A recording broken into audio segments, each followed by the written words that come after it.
Hola, muy buenas tardes. Estamos en un nuevo programa de Democracia y Gobierno y como siempre con un súper invitado especial, con un apellido todo extraño, Pernet, que ahorita nos irá a hablar más adelante, Juan Carlos Pernet, un joven apasionado, un joven de familia, un joven de la función pública, un joven apasionado por la vida. Y estoy muy contento acá de tener a Juan Carlos Pernet porque pues es otro de los perfiles de candidato por Bogotá a concejal número 12 y acompañando todo lo que es Clara Lucía Sandoval. Ahí van. Sí. Primero de todo, muchas gracias, Teo, por la invitación. De verdad es un privilegio tener la posibilidad de estar en un medio que además es un medio cristiano que nos permite, digamos, expresar a cabalidad lo que somos, pero también el trabajo que queremos hacer. Una puntualidad ahí, sí. Voy como edil de Puente Aranda, número liberal 83, y apoyamos o estamos trabajando en equipo con Clara Lucía Sandoval, que es la liberal número 12. Eso es lo bueno de estar en vivo, que uno se puede equivocar, ¿no? Sí. Perdóneme, por favor, si es que estaba viendo al revés y ve, acá está el 83, Juan Carlos Pernet, no sé en qué estaba pensando. Sí, vale la claridad. Bueno, ya saben, L83, Juan Carlos Pernet, para enmendar todo lo que ha sucedido. Bueno, Juan Carlos, ¿y quién es Juan Carlos? ¿Y Pernet de dónde viene? Porque ese apellido sí es que como españolete. Bueno, ¿o? Pernet, no, el Pernet, tengo ascendencia, los tatarabuelos por allá de mi mamá eran franceses. Pero digamos que en la época en la que hubo migración de Europa hacia Colombia, llegaron varias familias de varias partes a la costa colombiana. Mi mamá es de la costa colombiana de Barranquilla específicamente, y en la casa mi abuela tenía un cuadro de cómo había llegado el apellido a la familia, a Colombia. Entonces Pernet significa roca, que comenzando por ahí lo uso con orgullo, porque es la roca es Cristo, entonces lo llevo ahí enseguida.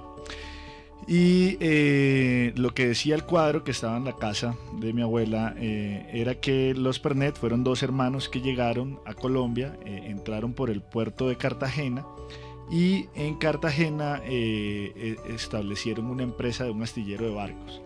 Entonces, ¿está usted rico?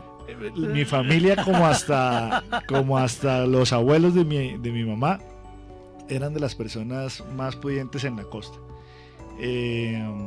Pero no llegó hasta acá. Bueno, vamos a empezarlo otra vez.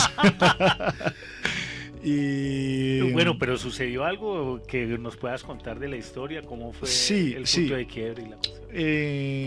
Ellos eran dos hermanos, se dividieron. De hecho, uno tomó rumbo hacia Panamá y el otro se quedó acá en Colombia. Entonces la descendencia de ellos dos es una sola familia en Panamá y la costa y Colombia. Sí, la familia de parte de mi abuelo, que era Manuel Pernet, los papás de él y las familias de ellos tenían tanto dinero que les gustaba mucho en esa época jugar a peleas de gallos, apostaban fincas, apostaban no, Francis, carros. Jugando pelea de gallos, no puedo creerlo ahí, al Colorado. Y mi mamá me cuenta que cuando ella era pequeña, los abuelos tenían tanques de esos azules, metían la plata, la enterraban y se les olvidaba después dónde la metían. O sea, tenían mucho dinero, pero producto del juego perdieron mucho dinero. Y mi abuelo se casa con Petra Bauzán. Petra Bauzán era una mujer no de abolengo, pero también, sí de apellido por lo menos, ¿no? También de apellido francés, pero lo que pasa es que allá en la costa hay muchos apellidos ¿franceses? No, es del extranjero, porque como Barranquilla era el puerto más importante de Colombia, llegaba toda la gente y tenían hijos y bueno. Entonces lo que me contaba mi mamá era que a mi abuelo le dijeron: si usted se va a meter con esa chica que no es de familia, pues olvídese que tiene familia usted acá. Mi abuelo dijo listo, y se casó, tuvieron 14 hijos y 30 nietos. Ahí sí no nada de franceses, sino por ahí paisas, ¿no? Sí. Ahí perdieron la identidad europea.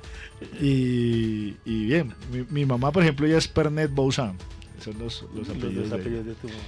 Y bien, ahí creció mi abuelo era profesor en en la época en que el profesor del pueblo y el abogado y el médico eran, sí, exacto. Entonces, de pequeño recuerdo que en un pueblo del Atlántico que se llama Baranoa, donde él fue profesor, una vez fui y me dice, ¿usted es familiar del profesor Pernet? Y yo, sí, señor. Ah, bueno, yo a mi abuelo no lo alcancé a conocer, él murió como unos 10 años antes de que yo naciera. Y bueno, esa es más o menos la historia de los Pernet. Y llegaron a Puente Aranda. Y llegaron a Puente Aranda. Sí, señor. Bueno, qué bonita historia. Vea que es que, mira yo cómo iba conectando, porque yo hice un programa hace, creo que yo, unos 4 o 5 años, donde entrevisté a unos chicos del Colegio Colombo Hebreo. Y queríamos, o sea, el programa se hablaba sobre las migraciones y era chistoso porque era muy parecida a tu historia, para que se dé cuenta. Entonces era muy normal, o sea, todas las historias de los 6 o 7 chicos, mi mamá turca y mi papá polaco y sus abuelos no sé qué, y hablaban del puerto de Barranquilla, que también llegó mucha gente de la comunidad judía, pero ese no es el tema, ¿no? Sí, sí. Sí. Bueno, no, ¿quién es Juan Carlos? Ahora sí, ¿quién es Juan Carlos después de que nos dices todo? Bueno, Juan Carlos es un joven ya no tan entrado en la juventud, ya vamos en los 37 años, 36 años, ya cumplimos 37 ahorita el otro mes. En el contexto griego usted es un infante, porque los jóvenes son hasta 50 años. En el bueno. Griego, estoy en los primeros años de la vida. Sí. Mi mamá conoce de Dios cuando yo tengo como unos 6 años de edad más o menos, en la misión carismática. Y yo empiezo a asistir primero como, pues porque mi mamá me llevaba, pero Dios me impacta desde pequeño. ¿Eras rebelde o normal? No, yo era ¿Sumiso? Un niño normal, era un poco travieso, la verdad. Sí, pero no rebelde, sino de hacer travesuras y pilatunas. Listo. Y resulta que por cosas de la vida tenemos que volver a Barranquilla. Cuando volvemos a Barranquilla, ya nos empezamos a congregar en otras iglesias, pero hay una edad, más o menos a eso de los 13, 14 años, que yo empiezo como a apartarme por los amigos que me empiezan a invitar a fiestas, de pronto una noviecita que tuve también en esa época en el colegio. Y una vez termino el colegio, mi mamá dice, tienes que estudiar en Bogotá, nos devolvemos para Bogotá. Y cuando volvemos a Bogotá... Apartándolo del mal. Apartándome del mal, sí, mi mamá la cultura barranquillera tiene siempre, ¿no?, el tema, sí, pero también tiene el tema de ser muy alegre, muy de fiesta, y mi mamá tenía como ese temor también de que de pronto yo en la universidad me volviera con amigos. Exacto. Entonces, pues tratando de marcarme siempre por el camino de Dios, me dijo, no, nos vamos para Bogotá, ya vas a estudiar tus estudios superiores. Y cuando vuelvo acá, conozco un amigo que me invita a una iglesia. Yo pues, siempre había estado familiarizado con el tema. Digo, claro, vamos a ir. Y nos empezamos a reunir en el Coliseo. Pero cuando yo era niño, la misión carismática quedaba ahí en la 31, donde estaba la sede, donde está la sede principal. Sí. Cuando yo vuelvo al Coliseo, no relacioné inmediatamente que era la misma iglesia, hasta que me invitan a un encuentro, y en ese encuentro pues vamos a la sede principal y conozco y digo, Dios mío, es la iglesia donde mi mamá me traía cuando era pequeño. Y ahí tengo el encuentro con Dios a los 17 años, y ahí es donde yo creo que, donde yo sé que me hago cristiano realmente, porque tengo ese encuentro con Jesús y mi vida cambia de ahí para adelante, y aquí estamos y aquí estaremos hasta que Dios nos lleve. Amén. Bueno, eso a nivel espiritual. Es muy, bueno, ahora ya como persona, porque casado, núcleo familiar, ya sabemos papá, mamá, abuelos, bisabuelos y tatarabuelos. Ahora aterricémonos acá. En la iglesia, recién llego yo a la iglesia, recién llego al encuentro, allá en el Coliseo donde nos congregábamos en una reunión de jóvenes. Un día un amigo me presenta a Joana Villegas, mi esposa. ¿Quién es Joana Villegas? Joana Villegas es una comunicadora social, periodista, madre, gerente de campaña, asesora. Aquí la de tenemos, ¿no? Era para eso, para decirle que acá está ahí tras bambalinas haciendo los reels y toda la vaina. Y sí, me acuerdo mucho, me impactó su belleza cuando la vi bajando las escaleras del Coliseo del Campín. En ese momento me la presentaron. Yo tenía 17 años en ese momento, como que hablamos, ella no se acuerda de ese día, pero con el tiempo nos empezamos a hacer amigos, empezamos a tener como una amistad ya un poco más especial, fuimos orando, hablamos con nuestros pastores y ya después como de 4 o 5 años nos ennoviamos, nos casamos, tenemos ya 3 hijos, un perro, casa. Wow. Oiga, pero la tarea es larga ya entonces, ¿no? 4 años de noviazgo, entonces eso no fue facilito, fue ganado, Sí, como se dice. sí, fue ganado. Bueno, entonces, y ahora sí, vayamos ¿por qué Juan Carlos en la función pública? ¿Cómo es que le empieza? ¿Cómo ha sido tu, bueno, profesionalmente, quién eres? Bueno, yo soy abogado de profesión, especialista en gerencia pública. También, también digamos que tuve la oportunidad, recién llegué a Bogotá, hice unos estudios en electrónica en el SENA. Ya después tengo la oportunidad de estudiar Derecho, que era la carrera que quería estudiar. Y empiezo a estar en este tema de la función pública o de la parte del sector público por una razón. Yo tuve la oportunidad de llegar desde muy niño a una iglesia donde Dios nos dio una visión política. Nuestra pastora Emma Claudia Castellanos es pionera digamos, en entrar a la parte política cuando de pronto era juzgado si los cristianos debíamos o no estar en política en ese momento. Eso era el diablo. Exacto. Y Dios le da una visión a ella lo ha contado. Una vez estaba viendo televisión, las noticias, y había esta señora que hacía prácticas de ocultismo que se llamaba Regina 11, sí. que se había lanzado por allá sí. al Senado, bueno, no me acuerdo qué era. Y creo que quedó. Sí, ella estuvo. Y ella dice, ¿cómo es posible que una persona que se dedica al ocultismo, a ciencias del diablo realmente, pueda estar allá y nosotros estemos abdicando nuestra responsabilidad en el gobierno? Y ahí nace el sueño y entra ella después, fue candidata al Senado, fue candidata fue embajadora en el Brasil también. Sí, fue candidata a la alcaldía de Bogotá, estuvimos a un pelo de ganarle a Mocus. No, mentira. Pero sí tuvimos una muy buena votación en esa época.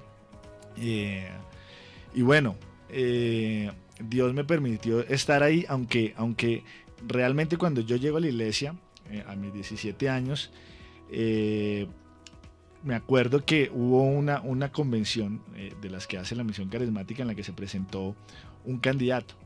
Y como no era un candidato de la iglesia, a mí eso me pareció, yo dije, pero ¿cómo hay un candidato que no es de la iglesia? ¿Por qué estamos apoyando un candidato? Y eso me generó como una confrontación dentro de mí. Tuve la oportunidad, me acerqué al pastor César. En algún momento, yo estaba recién muy nuevo en la iglesia y conversamos. Y en ese momento él me habló, hubo una administración. Y recuerdo que desde ahí, en ese momento, fue como si un velo hubiera caído de mi vida y empecé a observar la necesidad de que podamos estar en el gobierno y que podamos trabajar desde la parte pública también nosotros. Y ahí que empezó a crecer poco a poco ese amor, apoyando, volanteando en las campañas de amigos de nosotros. Mi pastor Julio Corba fue edil en la localidad de Kennedy. Entonces íbamos, volanteábamos, éramos testigos electorales, buscábamos votos, y 17, 18, 19 años ya que llevo en la iglesia después, acá estoy como candidato, producto de eso. No, un buen resumen. O sea, su merced no llega a improvisar, porque sabes bien cómo es la función pública, sabes bien también cómo son las dinámicas electorales. Entonces, bueno, comencemos a hablar cómo es que te enrolla, porque el Partido Liberal, o sea, ahí hay varias situaciones que ocurrieron, ¿no? Sí, el Partido Liberal tiene digamos... ¿sigue Gaviria en cabeza? Sí. Sí, está el expresidente César Gaviria como presidente del partido. Nosotros entramos en el Partido Liberal a raíz de varias situaciones que suceden. La pastora Emma Claudia fue pionera también, como te contaba, en crear el primer partido cristiano de Colombia. Se llamaba el Partido Nacional Cristiano. Sí.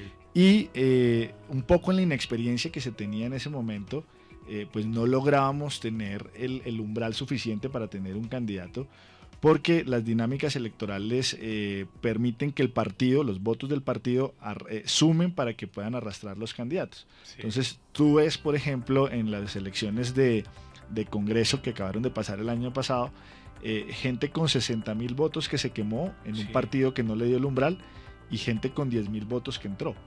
Entonces, ¿cómo es posible que pierda uno de 60.000? Porque el partido tiene más votación y jala eso. Estratégicamente entramos entonces a evaluar esa parte, y el Partido Liberal es un partido que defiende las libertades. De hecho, es el Partido Liberal en la Constitución del 91 quien entra en la Constitución del 91 la libertad de cultos. Y bueno, se habló directamente en el partido, sentamos nuestras posiciones, dijimos nosotros somos de esta posición, somos pro vida, estamos en contra del tema de legalización de drogas, y nos dijeron, este es el partido de las libertades.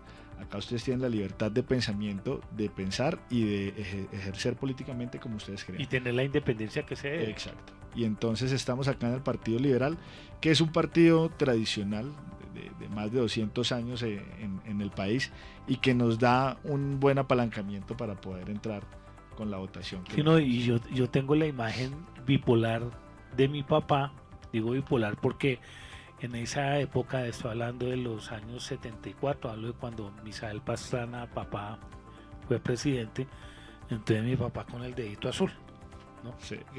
Tinta azul. Y después, ojo, yo ahí que tendría 6 años, ¿no? Pero a uno le queda grabada esa imagen. Y después a los 4 años, cuando 10, con el dedito rojo. Sí, sí. Partido Liberal y Conservador. Entonces yo decía, papá, mi hijo, no, mi hijo, toca votar por el que está en el gobierno, y que corporativamente, mi papá tenía una industria de madera y trabaja mucho con los jefes de compra institucionales. Entonces, y que vivimos una época aunque no era constitucional, vivimos una época de bipartidismo en Colombia, cuando estaba el Frente Nacional y se organizó para tratar de solucionar un poco el conflicto y la violencia que se había armado. Y que nunca se ha solucionado, ¿no? Sí, que no se logró, pero en esa época, si yo era conservador, ya mi enemigo era el liberal, si era el liberal, mi enemigo era el conservador. Y entonces para disminuir eso un poco, se hace un acuerdo y dice, bueno, un periodo ustedes, un periodo nosotros. Entonces había... La alternancia partidista. Exacto, y entonces pues fue una época también difícil de Colombia, pero bueno, hemos sido, la política tiene eso, ¿no? O sea, tú estás en una posición diferente, yo estoy en una posición diferente, pero nos sentamos y hacemos un acuerdo en pro del bienestar del país, de la comunidad, del territorio. Entonces, sí, no, se nota que sabe, Johanna, lo ha entrenado bien. Me dije, bueno, ojo con las preguntas. Bueno, ahora sí, Puente Aranda en cifras. ¿Cómo estamos con Puente Aranda, que es una localidad que tiene unas características bien particulares que otras localidades no tienen? Entonces cuéntanos cómo, o sea, para que la gente que está conectada pueda identificar por qué tiene que votar por Juan Carlos Pernet, y es porque conoce la localidad y porque sabe lo de las dinámicas, y además cuánto ya llevas viviendo allá. Llevamos viviendo en Puente Aranda algo más de unos 15 años, 15, 16 años. Ya llevamos, mi esposita sí nació allá en la localidad. Ah, fundadora. Fundadora casi de la localidad. De hecho... Trinidad Galán pertenece ahí a... Sí, Galán es de Trinidad y Galán son barrios de Puente Aranda. Bueno, mi esposita, como te contaba, es de allá del Alcalá. De allá es como la familia de mi esposa. Actualmente vivimos en el barrio La Ponderosa. Ah, yo lo conozco. Ahí soy secretario de la Junta de Acción Comunal. Siempre me ha gustado el tema. Usted siempre ha estado ahí metido. Sí, porque entre otras cosas, por allá en el año 2016 estaba yo en un tema también, digamos, de una inmobiliaria que teníamos en ese momento. Y mi esposa, que conocía como el deseo que yo tenía sobre esto, me dice, ¿por qué no te lanzas a candidato a alcalde? El candidato a alcalde local. El proceso, te lo explico rápidamente, tiene un proceso meritocrático, luego un proceso político. El primer proceso se hace presentando un examen que hace una universidad, la hace normalmente la nacional o la distrital. Son los que así hacen es hasta el día de hoy, sí. Sí, exacto. Y los que pasen ese examen pasan a una ronda en la cual debe ser ternado por los ediles. Entonces te hacen unas entrevistas, presentas un plan de desarrollo, todo eso. La historia la sabía yo de ahí en adelante. Esa otra historia inicial que ya han pasado acá no la han contado y es determinante, porque ahí me parece fabuloso. Bueno, si usted quiere ser, pero primero el examen acá. Exacto. Mostrar sus capacidades, toda la cuestión. Claro, super, claro, dale. y es importante y es un examen muy, muy complejo. Se presenta mucha gente. Por ejemplo, la vez que yo me presenté en el 2016, pasamos solo 12 personas y nos habíamos inscrito como más o menos unas 280 en ese momento. Entonces, Wow. pero ¿El filtro es alto? sí, entonces. el filtro es fuerte, es un examen de la nacional y fuerte. Y de hecho tengo amigos que se han presentado varias veces y no han pasado. Modestia aparte, también es un tema, creo yo, de habilidad de saber cómo resolver algunas preguntas. Me acuerdo que cuando yo me inscribí, había una pregunta de un recibo que eran solo operaciones matemáticas. Y yo llegué ahí, vi que me iba a demorar y respondí el resto. Y después me devolví ahí y las que alcancé a contestar. Entonces creo que también tiene como esa parte estratégica, porque mucha gente se quedó haciendo las operaciones y no alcanzó a responder el resto. Hay un tip para los que se van a presentar ahorita, pero en febrero. No, Harold, nos presentamos allá a hacer el examen y de una. Alcaldes de Suba. Y bueno, pasamos el examen en ese momento, ya como candidato a alcalde. Y eso me empieza a dar cierta visibilidad en la localidad. Entonces, en la Junta de Acción Comunal del barrio, pues ya me conocía alguna gente, pero pues ya me ven como, oiga, es el candidato a alcalde, véngase para acá, entra a la Junta, por favor. Y ahí empezamos a hacer como un trabajo con los comunales. ¿Qué trabajo relevante has venido haciendo con los comunales? Bueno, por ejemplo, ahorita como junta directiva del barrio La Ponderosa, no es un tema que me pueda atribuir yo solo porque la verdad lo hemos hecho en equipo. Logramos a través de unos derechos de petición hacer que nos remodelaran el parque del barrio La Ponderosa, incluso el Parque El Sol. Las máquinas ya estaban deterioradas, oxidadas, fueron las máquinas que había colocado por el gobierno de Samuel Moreno, creo que fue que él colocó esas máquinas. Y algunas ya se habían roto, otras estaban vandalizadas, las sillas. Logramos que hicieran una remodelación completa del parque. Hemos logrado unir a los vecinos en unos frentes de seguridad por cuadras, sí. Que es una de las banderas que nosotros estamos trabajando. Nuestra bandera, la bandera de nuestra campaña completa, consejo y candidatos a ediles, está fundamentada en la vida, porque la vida es el derecho fundamental por excelencia. Claro. El que prevalece entre todos. Y digamos que tiene a todos inmersos. Entonces el tema de la seguridad, por ejemplo, es un tema de vida directamente, porque cuando a ti te atracan o cuando ponen un arma para quitarte algo, están poniendo en riesgo tu vida realmente. Entonces logramos constituir ahí entre los barrios, entre las cuadras del barrio, unos frentes de seguridad. Ahorita tenemos un tema de WhatsApp con los vecinos, esos están digamos en la junta. Entonces tenemos a la parte de la alcaldía local, sí. El gestor de seguridad está en varios de los grupos o en los grupos. Entonces cualquier cosa estamos diciendo, hay un carro que está extraño o están robando en tal sector. Hay unas alarmas también que ya venían, no las gestionamos nosotros, pero ya estaban en el barrio, entonces se pueden activar. Recientemente en esta campaña uno sale 5 o 6 de la mañana y llega uno a las 11, 12 de la noche. Yo parqueo el carro a 2 cuadras en la casa de una vecina, una amiga ahí del barrio, y viniendo yo de la casa me encuentro a un vecino, alguien que pensé que era un vecino que estaba abriendo, pero eran como la 1 de la mañana, y yo digo, espera, don Ricardo está ahí, también está llegando hasta ahora.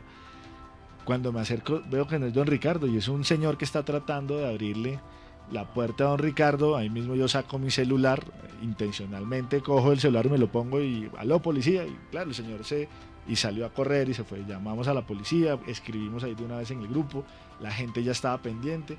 Al rato llegó la policía, casi como en 2 minutos, pero bueno, esta gente se pierde rápidamente, sí. Y a la 1 de la mañana también me daba miedo ir a perseguir, claro. O mirar, porque pues, no, y esa no es tu responsabilidad. Exacto, pero logramos, digamos, disuadir, y don Ricardo, le comenté el otro día, don Ricardo había salido y dejó las luces prendidas, pensando pues que si veían las luces prendidas no iban a dar, y al parecer tuvo el efecto contrario, porque al parecer esta gente ve una casa con las luces prendidas a la 1 de la mañana y dice, fijo, no hay nadie, y estaban intentando hacerla ahí.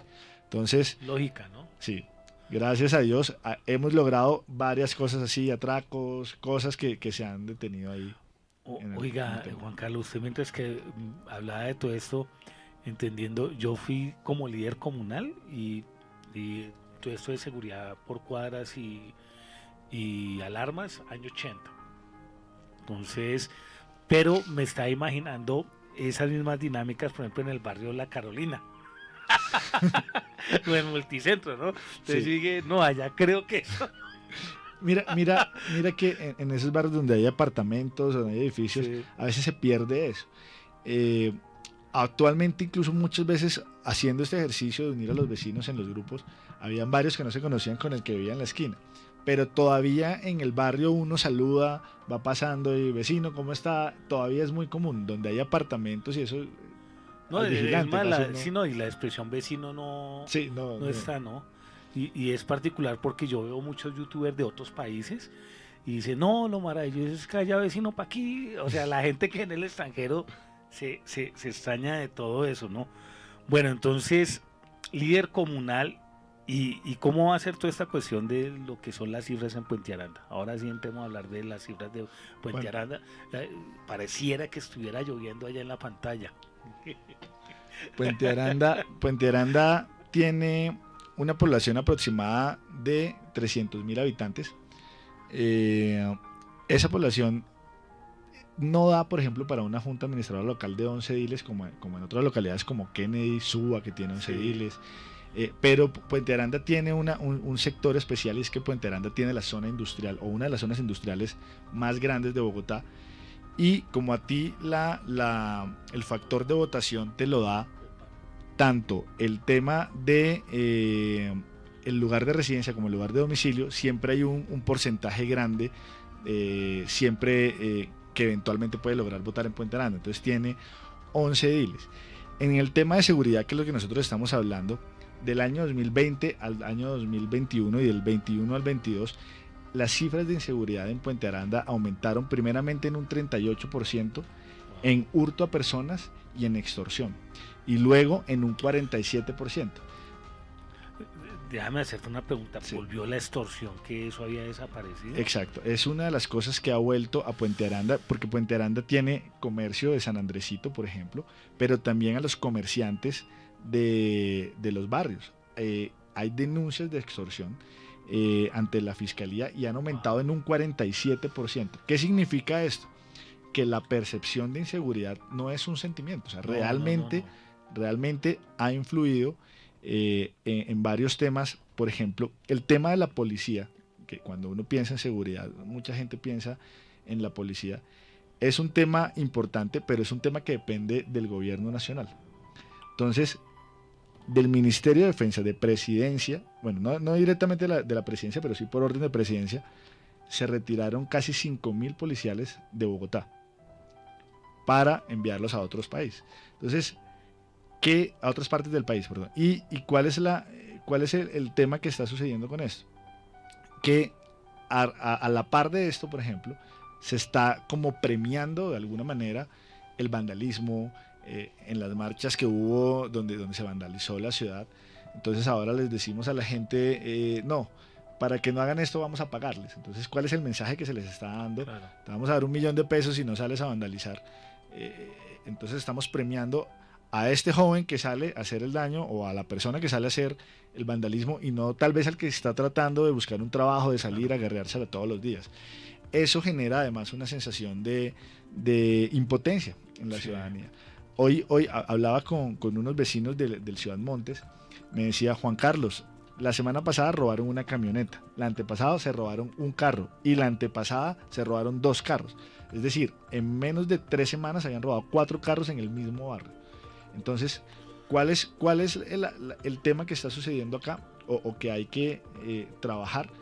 Tenemos que trabajar desde la Junta Administradora Local en nuestras competencias, pero por eso estamos trabajando de la mano con Clara Lucía Sandoval, porque desde el Consejo de Bogotá que es la entidad, la suprema entidad administrativa en Bogotá, que le hace control político a la alcaldía, se pueden incentivar temas junto con la Secretaría de Seguridad, que son, por ejemplo, la Secretaría de Seguridad tiene entre sus funciones el tema de la instalación de cámaras en Bogotá. De hecho, las cámaras que uno coloca, o sea, las estamos colocando y todo, pero en principio uno debería tener un principio de la Secretaría de Seguridad, un permiso de la Secretaría de Seguridad, porque las cámaras eventualmente pueden violentar la intimidad de una persona. Claro. ¿Sí? Entonces, pero igual en los barrios se están colocando ahorita el tema de las cámaras, pero las medidas que no han sido efectivas, o las que se han traído desde el distrito en esta última administración de Claudia López no han sido efectivas. Entonces, desde la Junta Administradora Local, que tiene entre las funciones del artículo 69 del decreto 1421 del 93, hacer vigilancia y control sobre las entidades que ejercen algún o ejecutan algún presupuesto dentro de las localidades. Entonces, teniendo en cuenta que la Secretaría de Seguridad ejecuta presupuesto para la seguridad dentro de la localidad de Puente Aranda, como ahí tendríamos eventualmente la posibilidad de hacerle control político, pero debemos hacerlo también en equipo con el Consejo de Bogotá. Por ejemplo, ya que hablas de eso, ¿qué cifra es la que hay de presupuesto? Si lo sabes, o normalmente ¿cuánto rubro se asigna a eso de seguridad? Las cifras normalmente de las entidades distritales, de las entidades del distrito que son descentralizadas, es decir, que no hacen parte directamente de la alcaldía, pero tienen un presupuesto, son para la ciudad completa. Pero se destina, a través de la alcaldía local, se pueden destinar un presupuesto de eso para efectos de la localidad. No conozco el presupuesto actualmente, pero lo que sí te puedo decir es que el presupuesto que se le ha otorgado es un presupuesto que aprueba en la parte distrital el Consejo de Bogotá, y el presupuesto para la localidad se aprueba en la Junta Administradora Local. Entonces, para el cuatrenio que viene con el nuevo alcalde, que es en el que nosotros entraríamos a entrar, es función de nosotros priorizar qué parte del presupuesto hay que destinarlo a la parte de seguridad. El alcalde presenta un plan de desarrollo y nosotros podemos decir, mire, sí, dentro del plan de desarrollo, que es un plan programático además con el que se presenta el alcalde al momento que es candidato, usted propuso esto, pero hace falta parte en esto. Necesitamos que, por favor, traslade un rubro para ampliar el tema de la seguridad. Entonces, si usted mira ahorita las propuestas de los alcaldes que hay, salvo el tema de Gustavo Bolívar, la mayoría está apuntando a la seguridad. Entonces es un presupuesto que vamos a poder priorizar desde la Junta Administradora Local. Usted nombró a Gustavo Bolívar y hagamos un paréntesis. ¿Cómo vio usted ayer la marcha?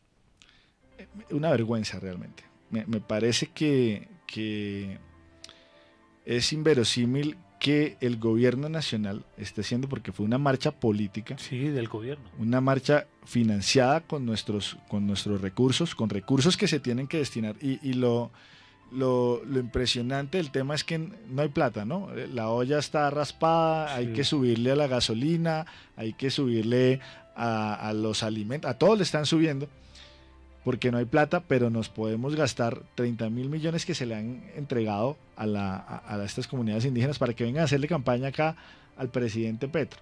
En las marchas habían pancartas de Gustavo Bolívar, gente haciendo arengas. Costó casi 270 millones la infraestructura que pusieron ahí en la Plaza de Bolívar, una tarima, para que fueran allá a hacerle arengas al próximo alcalde de Bogotá. Si esto no es corrupción, no sé qué es realmente. Y hay que hacer un llamado acá a los bogotanos, porque este gobierno de turno, del cual hace parte Gustavo Bolívar, tiene la capacidad de perdóname la expresión, embobar a las personas con el discurso. Les abren, como dice el dicho popular, les pintan pajaritos en el aire y la gente se queda con eso, pero pareciera que muchos no se han dado cuenta de lo que está pasando realmente en el país. Ese tema de las marchas, desde nuestra candidatura lo rechazamos completamente. Ese tipo de marchas que son financiadas con dineros del gobierno para hacer campaña política. Nos cerramos el paréntesis y seguimos aquí con la localidad. Iba a hablar de movilidad, pero acá estoy viendo los 4 temas súper fandabulosos que se están manejando. Cuéntame una cosa, esto es estructural para todos, ¿cierto? O sea, todos los que van a ser candidatos al eilato, estas son las... del equipo de nosotros. Sí, hablando, del equipo de ustedes. Sí, del equipo de nosotros, pero están enfocados. Lo que pasa es que nosotros estamos enfocados en el tema de la vía también porque nosotros fuimos recientemente los promotores del referendo por la vida. Reunimos más de 2.700.000 firmas en Bogotá. En Puente Aranda tuve la oportunidad de estar liderando el proceso en la localidad. ¿Y en qué va eso? En este momento se encuentran en la registraduría. El proceso es el siguiente. Nosotros lo que estamos haciendo es convocar un referendo. Sí. El referendo lo que busca es modificar el artículo 11 de la Constitución. El artículo de la Constitución, el número 11, es el que dice que el derecho a la vida es inviolable. La modificación que nosotros proponemos es que sea inviolable desde la concepción. Wow, entonces, excelente. ¿cuál es puntualmente eso? Sí. Listo. Que el efecto es que no haya abortos finalmente. Sí. ¿Cuál es el proceso para solicitar el tema de un referendo? La primera parte es la recolección de las firmas, que tiene que ser un número que nos dio la registraduría, que está fundamentado en el censo electoral vigente, y ahora en este momento se encuentra en la registraduría revisando que las firmas que se recogieron sean válidas. Entonces, ese proceso nos requería a nosotros 1.900.000 firmas, logramos 2.700.000 firmas, casi 1 millón de firmas más por encima, y ellos en este momento se encuentran contando las firmas y verificando que todas las firmas que se recogieron sean válidas. Una vez terminen eso... ¿Cuánto tiempo se demora eso? Se supone que son 45 días. Listo, perfecto. 45 días que tiene la registraduría para hacer el conteo. Una vez termine eso, se pasa al Congreso la iniciativa, sí, y allá se tiene que debatir para que se pueda promover el referendo. Y cuando se promueva el referendo, pues haremos otra campaña para que la gente salga a votar a favor del referendo por la vía. Y si sale a favor del referendo, automáticamente todas esas cuestiones de las sentencias de la Corte Constitucional se caen. Es una claro, sí, porque la Constitución es un contrato. Se llama, sí, bueno, así lo llamaban los contractualistas por allá en Francia. Sí. Entonces se llama un contrato social y es la manera como nosotros escogemos que queremos regular nuestra forma de vivir en el país. Excelente. Entonces existen dentro de esos derechos en la Constitución unos que son fundamentales, que están por encima de los demás derechos. Esos derechos fundamentales está el artículo 11. Lo que hace la Corte Constitucional es interpretar esos derechos. Entonces, cuando yo tengo un tema en la Constitución que de pronto necesita interpretación, se lo paso a la Corte Constitucional y la Corte Constitucional decide qué es lo que se trató de decir, porque en la Constitución habla, por ejemplo, el derecho a la vida es inviolable. Entonces alguien pregunta, ¿y qué es la vida? Y bueno, y de ahí empiezan varias cosas. Cuando digamos es inviolable desde la concepción, no podrán hacer interpretación diferente a la que se encuentra ahí en ese estipulado ahí. Entonces, ese es el... Oiga, Juan Carlos, usted puede creer, he hablado con cualquier cantidad de amigos de abogados y hasta hoy me siento claro de poder entender cuál era el proceso constitucional. Y desde ese punto de vista me parece maravilloso, porque si no estoy mal, se habían pasado 2 o 3 más y todos esos fueron... Sí, hubo creo que 2 más que se cayeron. El equipo que estructuró, digamos, donde se estructuró la forma como se iba a pasar el referendo, pensó precisamente en eso. Porque lo que nosotros hacemos en este momento es modificar un derecho fundamental de la Constitución, que valga la pena decirlo, el constituyente primario es el pueblo, o sea, el que decide cómo vive es el pueblo. Entonces en el 91 por eso se hizo lo de la 7ª papeleta, no sé si tú te acuerdas. Claro. Entonces allá se convocó una constituyente y el pueblo dice, nosotros queremos hacerlo de esta manera. Por encima de la voluntad del pueblo no hay nada. ¿Sí? Porque tenemos algo que es la democracia delegada, que a través del Congreso, y ellos pueden modificar la Constitución a través de actos legislativos, pero no los derechos fundamentales. Entonces, por eso, a través de un referendo, queda eso sellado. O sea, eso me imagino que le deben de salir bastantes consultorías, porque lo veo que habla apasionado. Me encanta el tema. Habla apasionado. También con el tema, pues, digamos, de ser Ahora, cristianos. Bueno, en la universidad escribí sobre eso, entonces. Súper. Conectemos eso con el punto de la vida, o sea, con todos los puntos de la vida, porque nos quedan exactamente 8 minutos. Wow, se pasa el tiempo súper rápido. Sí. No, Giovanna. Sí. 8 minutos para que empecemos a hablar sobre estos 4. Listo. Enfocado en la localidad de Puente Aranda y entendiendo por qué tienen que votar por Juan Carlos Pernet por la localidad de Puente Aranda. Listo. Nuestras propuestas entonces están fundamentadas en la vida. Primero, la vida de los niños. Por eso fuimos promotores del referendo, que es lo que estamos hablando, pero no solamente de los niños al momento antes de nacer, sino también desde el momento que nacen, la protección de los derechos de nuestros niños. Ahorita con el tema de la película que recientemente salió, exacto, se ha, digamos, abierto a la opinión una realidad que venía pasando hace mucho tiempo. Entonces, junto con Clara Lucía en el Consejo tenemos la bandera de crear el primer escuadrón anti-explotación sexual de menores. Que eso sería maravilloso, ¿no? Eso sería que como un escuadrón élite así estilo de película, sí.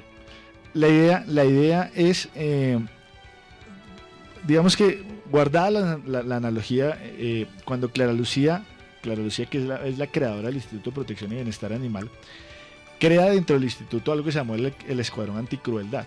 Entonces, el Escuadrón Anticrueldad iba en donde habían casos de maltrato, o donde habían denuncias de maltrato animal, y ese escuadrón está integrado por miembros del instituto, pero también por miembros de la policía, por miembros, bueno, varias entidades que iban a atacar específicamente eso, y bueno, se hacía el rescate de los animalitos. Habían animalitos quemados, habían animalitos que habían sido abandonados, amarrados en un puente. Bueno, lo mismo básicamente es crear la unión de las instituciones que tengan que ver con el tema de la explotación sexual. Entonces ahí estaría, creo yo, bienestar familiar, exacto, parte de la fiscalía también, la policía de infancia, la alcaldía de Bogotá, y o sea, un equipo interdisciplinario e interinstitucional. Exacto, que trabajaría en pro de defender los derechos de los menores. Ese es uno de los proyectos, pero también Bogotá, y mira que me ha pasado mucho haciendo campaña. Estábamos hablando con la gente, con este tema de la inflación tan alta, la gente, ¿cuál es el problema? La inseguridad, sí, esto, lo otro, pero mira, me parece increíble, y sobre todo en Puente Aranda, hay en este momento gran parte de una pobreza oculta, porque la gente no tiene para comer. Me dicen, hay mucha gente que cuando te ven como candidato te dicen, ayúdame con un mercado, y uno dice, sí, bueno, claro que sí, esto, pero resulta que me dicen, no, Juan Carlos, es que desde ayer no hemos comido.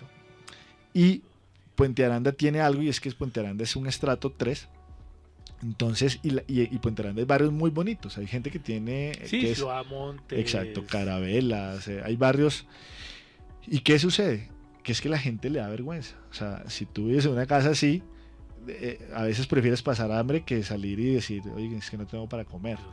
Entonces, esa situación, aunado con el aumento en la gasolina, con las tasas de desempleo que han aumentado, hace que la gente esté viviendo hambre. ¿Y quiénes son los que digamos más sufren este tipo de circunstancias? Los niños. Entonces, mira, en el gobierno de Petro, cuando Petro fue alcalde de Bogotá, se cerraron más de casi 150 comedores comunitarios. Pero además hay una cosa: ese tipo de ayudas normalmente van para los estratos 1 y 2. Entonces, en Ciudad Bolívar tú encuentras fundaciones, encuentras ayudas para el gobierno. En Puente Aranda no, porque se supone que Puente Aranda es el estrato medio. Y es industrial también. Exacto. Entonces, tenemos que traer, digamos, desde el Consejo y desde la Junta Administradora Local, que se pueda visualizar esa problemática que actualmente tiene Puente Aranda, para que hayan apoyos también a las familias puenterandinas que están pasando hambre en este momento. Claro, porque tampoco serían ellas beneficiarias del CISBEN. porque no estarían dentro del parámetro del Mira, Sisbén. a mí me pasó, yo me quedé sin empleo y me corté y fui al CAMI del Galán y me tocaba pagar casi 200.000 pesos para que me cosieran y dije, ¿por qué tanto? Me dicen, no señor, es que usted ese es el Sisbén más alto. Y dije, sí, pero no tengo trabajo, no tengo plata. Finalmente me tocó en ese momento, no tenía la plata para hacer, hablar con el médico. Le digo, ¿qué hago? Pues no tengo para pagar 200.000 pesos. Me dijo, bueno, déjeselo así, cómprese esta cremita y trate de hacer. Y me fui con mi cortada para la casa y esperar que me cerrara sin puntos, porque no tuve para pagar 200.000 pesos. Y eso pasa mucho en la localidad de Puente Aranda, en el sentido de que el DANE, cuando te hace la encuesta, pues no te pone como en extrema pobreza. No hay subsidios, no hay ayudas para eso. Entonces, y además Puente Aranda tiene una gran población adulto mayor.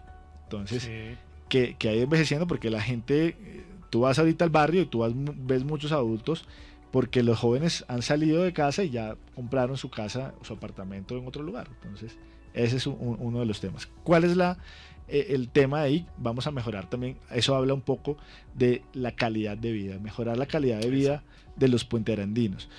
Que ahí tiene... Puentearandinos, sí. Y esto tiene que ver también, en parte también, la calidad de vida con la movilidad. Mira, Puente Aranda, tú sales, yo soy una persona que le encanta andar en bicicleta. Yo ando en bicicleta casi que para todos lados. Y tuvieras la cantidad de veces que me toca cambiar neumáticos a la cicla, porque hay una mano de huecos por todo Puente Aranda. Y si vas en el carro, ni te cuento, porque la suspensión vale un montón. Sí. Entonces, ¿eso a qué se debe? Eso se debe a que los recursos se priorizaron en Bogotá, después de la alcaldía de Peñalosa, hacia otro tipo de temas sociales, pero se dejó de invertir en la parte de infraestructura. Y la parte de infraestructura es muy importante, porque la parte de infraestructura no solamente te da calidad de vida, sino que aumenta también el tema de la seguridad. O sea, la apariencia de una ciudad rota, de una ciudad con huecos, de una ciudad rayada, eso incrementa el tema de seguridad. Hay una teoría que habla sobre eso, que se llama la teoría de las ventanas rotas. Entonces, ese tema es necesario poder influir sobre el gobierno de turno, para que haya inversión también en el arreglo de la malla vial. Que además de eso, por ejemplo, tú sales, si vas en tu carro, pero si sales en el transporte público, terminas también, las rutas no pasan a la hora que es. O sea, todo esto genera trancones. Entonces, si antes te demorabas 10 minutos, ahora te demoras 40 minutos. Eso te tiene que hacer levantarte más temprano, y eso genera pues una mala calidad de vida. Queremos trabajar por la buena calidad de vida de los puentearandinos en la parte de eso. Y finalmente, una de nuestras banderas también, junto con el equipo de Clara Lucía, yo te contaba, mi esposita tuvo la oportunidad de trabajar en el Instituto de Protección y Bienestar Animal. Nosotros adoptamos un perro, Nathan lo adoptamos en el instituto. Tiene una historia muy bonita. Mira, Nathan es un bulldog. Los bulldog tienden a sufrir de las glándulas lagrimales, y esa cirugía vale como $1,5 millones más o menos. El antiguo dueño, en un acto de barbarie, digo yo, pues no sé, tal vez no tuvo para operarlo, y lo que se le ocurrió, dejarlo amarrado en un poste en un parque, tirado ahí con sus casi los ojos salidos. El Instituto de Protección y Bienestar Animal va, lo rescata, le hace la respectiva curación y lo pone en adopción, y tuvimos la oportunidad de adoptar a Nathan. Es el amor ahorita de la casa, ese perrito ahí. Entonces, una de nuestras banderas es la protección a la vida de los animales. Entonces, ahorita en campaña hemos hecho jornadas de vacunación, hemos logrado gestionar gente que nos diga, mire, yo le dono unas vacunas. Entonces vamos, conseguimos un veterinario, ponemos la jornada, y la gente feliz llevando sus animalitos, que ahora hacen parte también como de la familia. Las mascoticas hacen parte íntegra de la familia. Y eso, grosso modo, es más o menos los 4 puntos que le estamos apuntando a Puente Aranda. Bueno, vamos a hacer un cierre inesperado, Juan Carlos, porque realmente estoy sorprendido, y también me gusta la ternura con que ustedes se tratan, ¿no? Pareciera que llevaran apenas unos mesecitos de casados. Entonces, ven, Johanna, acá te vas a hacer al lado de tu esposo y le vas a decir a la comunidad por qué tienen que votar por tu esposito Juan Carlos.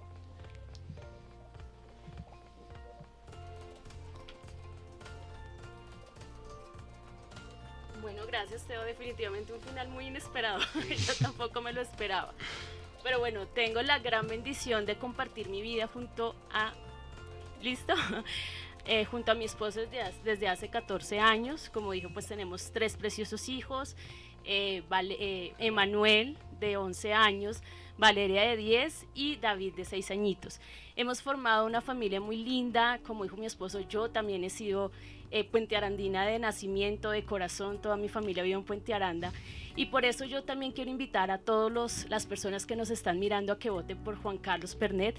Tiene la experiencia, tiene el amor, tiene todas las capacidades para poder estar en la Junta Administradora Local y ayudar a todos los habitantes, no solamente los habitantes, sino también los trabajadores y las personas que a diario se encuentran en Puente Aranda, porque es una población muy flotante. Entonces los invito a que lo apoyen.